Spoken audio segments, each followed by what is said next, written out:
हमारी बिटिया का बाप लगी आप करवाए के भगी जाती है। ये आ गए हमारे अखिलेश साउंड सिस्टम वाले।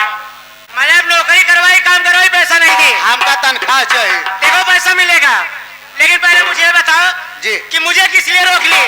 लौड़िया करूंगा तेरे साथ शादी और मैं बढ़ाऊंगा इस देश में आबादी। भाई तेरी बड़ी इज्जत थी बड़ी, मेरे साथ बच्चा पैदा करेगी। हाँ हाँ हाँ, शर्म नहीं आती है? ये करे शर्म होकर फूटे करम। देखो गलती हो गई है, आपका पैसा मिल जाएगा, लेकिन अभी नहीं। अभी बताओ हमें किस लिए यहाँ पर रोक लिए? लौड़िया हाँ, फिर वही छाया बताइए कि तोहरे तकले से दिल के कली खिल गई। अरे बड़े अच्छा कि तोहरे तकले से दिल के कली खिल गई। कौनो जादू भरा लेगा नजरिया में।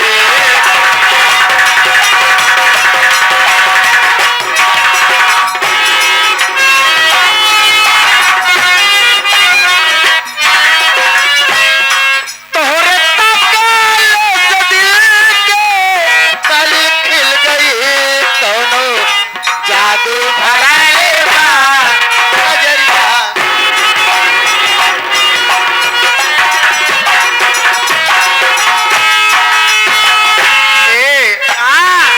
राखी बांध के आवत जाऊ ना। हाँ लौटी है, आज ऊपर भाई है।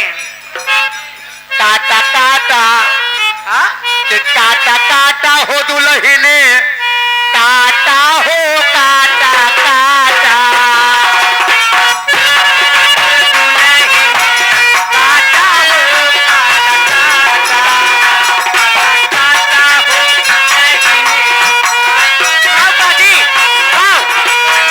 आज वही तो बात सुहागवार रतिया। आज वही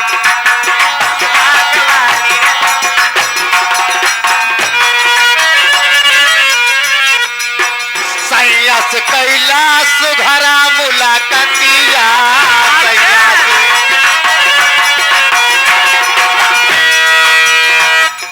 लैला मिठैया के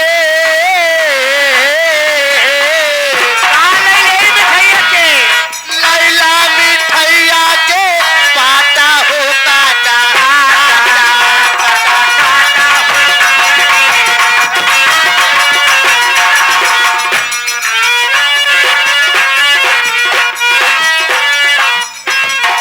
देखिए देखा हम तो उसी बियाह करे चाहते। बियाह करबे? हाँ मनबे ना? ना अपने भाइयों को बोला बता। भैया बे ए आगे बड़े भाई अखिलेश तरफ जी ना पाओ, लेकिन हमारी बात सुना, हम बताओ भाई। बोला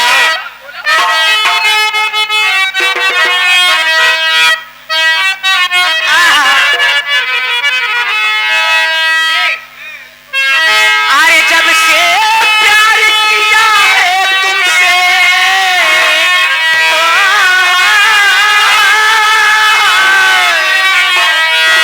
अरे जब से प्यार किया है तुमसे, अरे जाने से हमरे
नेता। कैसे दे दिया बाबा? बात होने से तो हरी रोज हुआ करती है, पलाना चलती है तो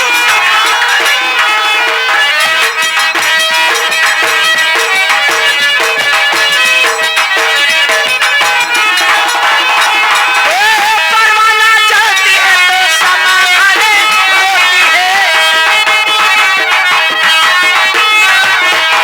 परवाना चलती है तो समाधाने रोती है। मोहब्बत को दिलों की कहानी होती है। मोहब्बत तो दिलों की कहानी।